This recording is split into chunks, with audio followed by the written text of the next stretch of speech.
Hey, my name is Steve and I wanted to show you today my retractable landing gear for my DJI Mavic Air 2 drone made by Symik.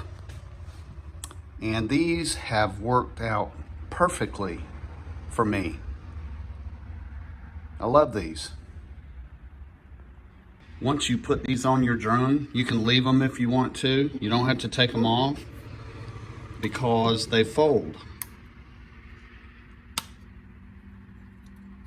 Very easy, they fold, they hold together, and you can just leave them on your drone until you need them the next time. Very, very simple. They don't weigh anything hardly, so it's not gonna put any extra added weight onto your drone. They simply slide over the arms and slide up on top of the arms, and they're absolutely perfect for my use. So you can see this right here, it just slides up over the leg of the drone, just like that. You just push it on firm, and there you have it. You can use it, or like I said, fold it up, leave it on the drone, and not use it until you need it.